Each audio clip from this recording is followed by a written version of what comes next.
Okay, so yeah, archetypes. The reason why I decided that we should start out, it's about time to give a refresher on archetypes, is because I had a few videos recently. The the one I mentioned already. Should Batman kill, that one? Even when I was talking about, like my thoughts on the Rippaverse and giving my reviews and stuff like that, or thoughts on something like the Alpha Core and whatnot. I throw a lot of terms around like the aspirational hero and stuff like that. And a lot of people who don't really know the things I talk about on my channel a lot think that I'm talking about something else, or they assume that, like for the time that I said that I couldn't find a really good aspirational hero of moment, of weight at all in One Punch Man. And somebody's like, "What are you talking about? Saitama's hugely aspirational. All the dedication he has." And if you're just thinking about the meaning of the word aspirational, then yeah, it's like, well, I aspire to be whatever this character's like, therefore they are aspirational. But that's not what I mean. I'm talking about specific labels, specific archetypes.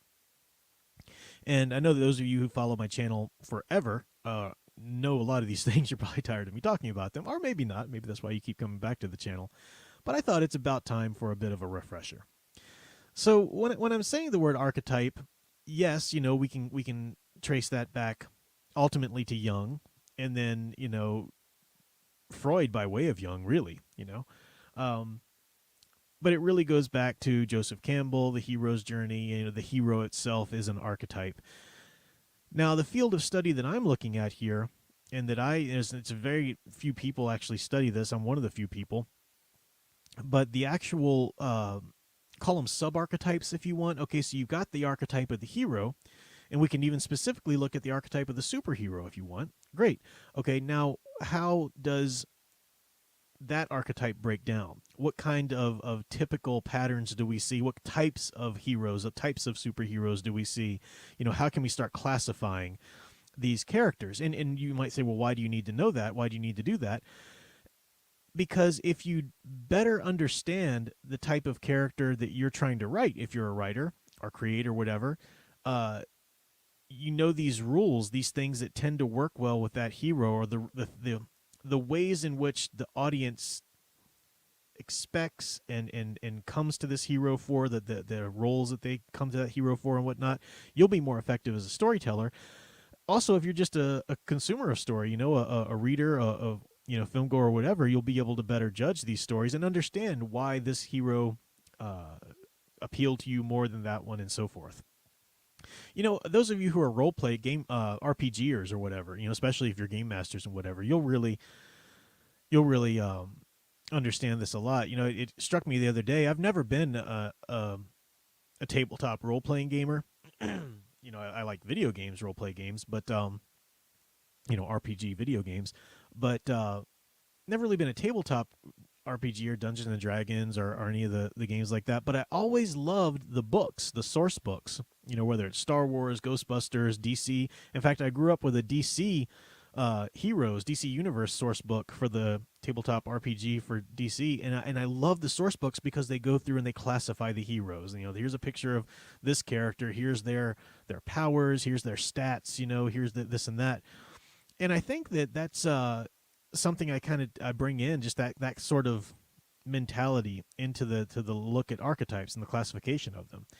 And I'm not creating or inventing a prescription for superheroes and then laying it over and say, make sure all your heroes do this. No, that's not what it's about. It's about looking at the fiction. It's about looking at the heroes, looking at the stories that have survived, the ones that, rise to the top. Like I've said before, no one just creates a character and then boom, it's in the public consciousness. If a character like a Superman, Spider-Man, Iron Man, or whatever, if they're going to seep into the public consciousness and become, part of the cultural mythology, then there is that little formation period. There's that little, time where the character is molded a bit by the demand from the audience, and that molding tends to take on certain structures. There's certain patterns to that molding, depending on what type of character it is. So that's where all these classifications and all these ideas come from. So you've got the archetype of the hero. I call it just the monomyth, and that's another word for the hero's journey. Joseph Campbell identified the hero's journey, which is a pretty good identification, and other comparative mythologists have come along and tweaked the formula a little bit or added to it. But the monomyth, it's the one basic outline that you can overlay every story, every human story, every story that rises to the top of the culture, um, throughout time, throughout different geographical locations. There are distinctive variations of that monomyth, though, depending on what time period or what culture you're looking at. So, one of the things I teach in my classes, we talk about the American monomyth because that is slightly distinctive, and it alters a little bit with time. But the American monomyth is going to vary a little bit from, say, the German monomyth. Christopher Vogler, in his Hero's Journey for Writers, I think, book, talks about the differences between, say, the German monomyth, the Australian monomyth, the American monomyth, and so forth. And the American monomyth has a certain distinctions. I think we're overdue for a more updated definition, but traditionally it's been identified in a lot of ways as a Christ figure. Not that America is the has the the corner on the Christian character market, but I think because if you look at a lot of the ideas of selflessness, of the American work ethic and whatnot, a lot of these developed from like the American work ethic, for example, comes from the Puritan work ethic. The Pilgrims coming over, and that Pilgrim work ethic comes from Calvinism, which is the idea that you need to prove that you're one of the elect. God chose some people to go to heaven, and he chose some people to go to hell. And the way that you know if you're chosen to go to heaven is if you're successful and blessed in life. So get your butt working and make sure you prove that you're one of the elect going to heaven, And it's silly, right? But that's where that came from. And then, it developed into the idea of social mobility. And that, of course, appealed to everybody, not just the Pilgrims, but a lot of people coming over and settling in this new world. The idea of, hey, we want to be able to not just be born as peasantry or born as aristocracy. We want to be able to be socially mobile depending on how much work and grit and whatnot we put into it and stuff. So that kind of developed. And a lot of those ideas did develop, which can come straight out of Christianity, whatever flavor of Christianity it comes from. So that idea of the Christ figure, of a character who rises up selflessly and puts themselves at great risk to save others, lays down their life, so to speak, for somebody, on a daily basis or whatever, depending on the hero, and then fades back into the crowd without needing the acclaim. Now, again, you can pick this apart already. That's why I was saying we almost need a more updated definition of the American monomyth, because Iron Man kind of blows that last part out of the water. The American monomyth is a distinct flavor of it. Eldridge fan, thank you for the super chat there. Said enough power can force a character into the public mind. I'm trying to figure out what exactly you mean by that. You mean like if a all right, let me give you an example. A recent example, something I've talked about before. And you mean like something like take a character like Isom, like Ripper versus Isom.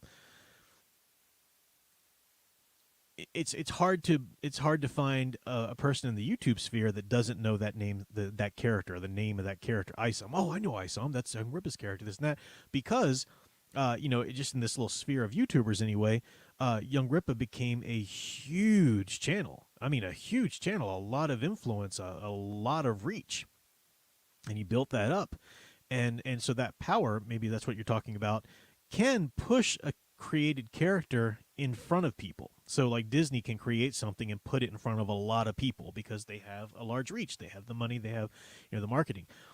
But I'm not just talking about putting a character in front of people.